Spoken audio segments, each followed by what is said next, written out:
coucou, bienvenue dans le potager de Lélé. Alors cette semaine j'ai commencé les plantations. Donc le thème de la vidéo sera sur quel est l'engrais magique dans le potager. Puisque je commence mes plantations un petit peu en avance, forcément étant dans le sud, j'en profite pour vous livrer mes petits secrets pour être quasiment sûr d'avoir des récoltes abondantes, je dirais même à profusion. Alors c'est une astuce que j'ai testée parmi toutes ces années à faire du potager.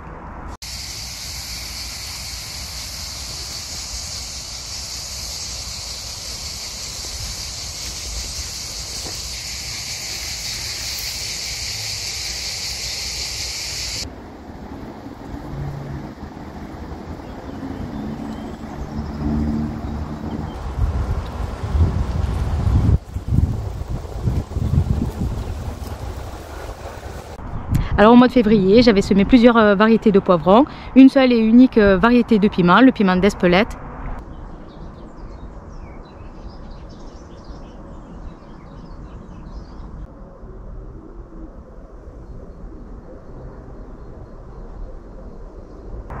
Alors une fois ces plantes devenues assez costauds et le risque de geler écarté, il est enfin temps de les planter en extérieur dans le potager.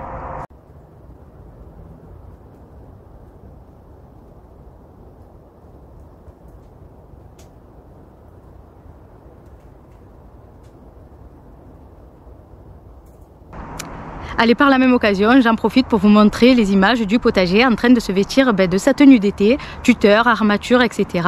Et puis forcément les légumes d'été.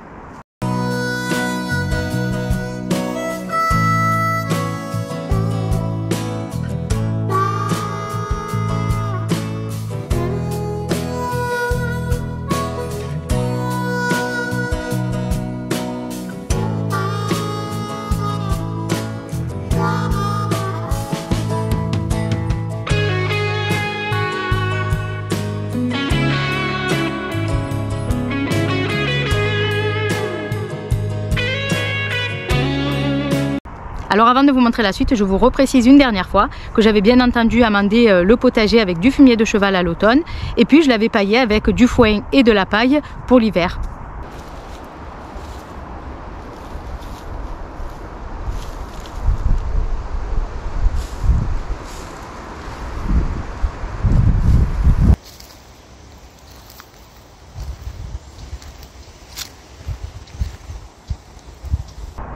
Alors je commence par vous montrer les piments, puis ensuite les poivrons, car c'est ainsi tout simplement que j'ai dessiné mon potager pour la saison 2023.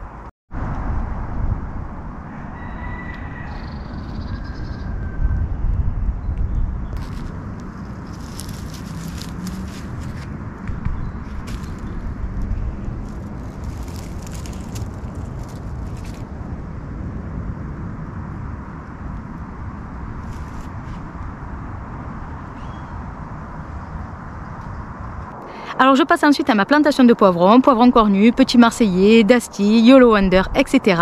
Alors je ne vais pas vous expliquer comment planter un plant de poivrons, je suis certaine que tout le monde d'ici le sait. Je fais mon petit trou, un petit peu d'eau au fond, je mets mon plant à l'intérieur, je referme, à nouveau un petit peu d'eau, la petite étiquette pour tous ceux qui ont plusieurs variétés et enfin le paillage pour recouvrir et garder l'humidité.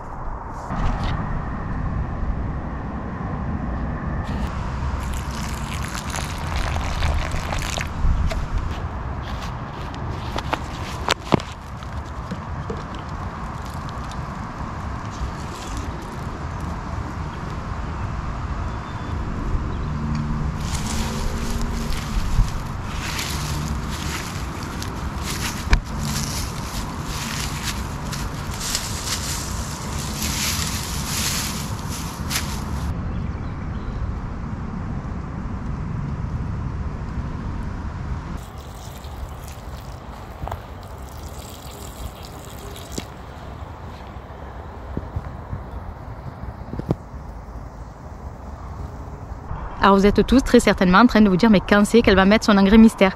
Ça y est, alors mon engrais mystère incontournable au potager, c'est le fumier de volaille. Alors pourquoi le fumier de volaille? Alors je viens au poulailler pour récupérer la fiente avec sa litière. Alors petite surprise, 2 cannes qui sont en train de couver. Voilà.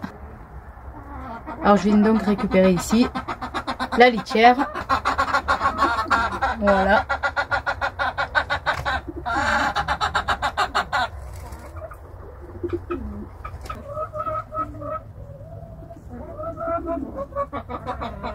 Alors l'intérêt de garder les fientes, la litière, plus les plumes de poules, canards et autres volailles, c'est qu'ils sont particulièrement riches en nutriments et en oligo-éléments et donc excellents pour la croissance des plants. Oui, ne viens pas piquer mon appareil toi. Salut. Oui les filles. Voilà donc muni d'une pelle et d'un racloir, je vais gratter le sol. Les fientes de volaille sont considérées comme un engrais NPK, riche en azote, en phosphore et en potassium. Plus particulièrement en azote, c'est justement ce qui va favoriser la croissance des plants. C'est d'ailleurs une des déjections animales les plus riches en azote.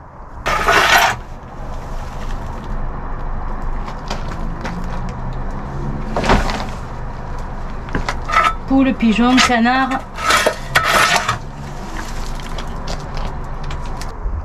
L'avantage, c'est que les fientes de volaille sont disponibles quasiment immédiatement. Mais attention au surdosage qui peut brûler les racines. Alors il y a deux solutions qui s'offrent à nous, le séchage ou le compostage.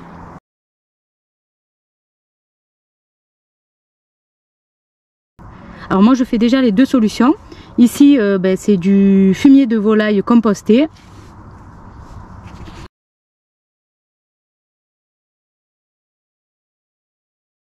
Alors ici la deuxième solution, du fumier séché avec les plumes. Alors n'oubliez pas de récupérer les plumes qui sont aussi riches en azote.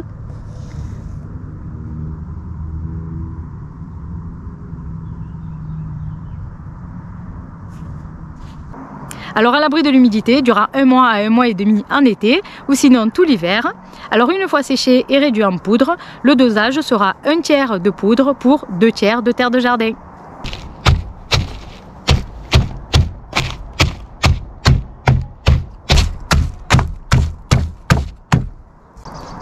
Alors pour le compostage, si vous n'avez récupéré que les fientes seules, mélangez-les avec des matières carbonées comme de la paille, mais le top c'est de récupérer les fientes avec leur litière.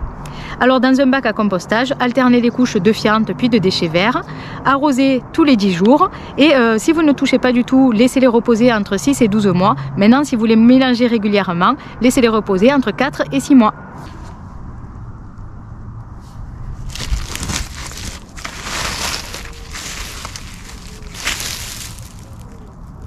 Alors en ce qui concerne les apports, moi je vais plutôt privilégier 3 apports plutôt qu'un seul apport massif. Le premier se fera à la plantation, le deuxième avant fructification et le troisième au milieu de l'été.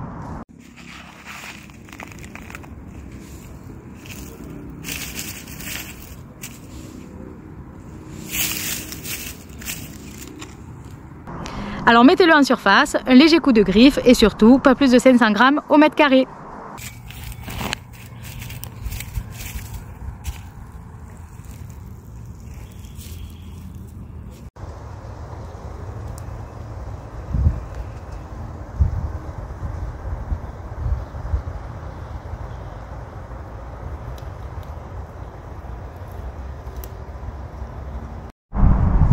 Et on arrive à la fin de cette petite vidéo, j'espère que ça vous aura plu. N'oubliez pas, abonnez-vous, likez et bon potager à tous, bye bye.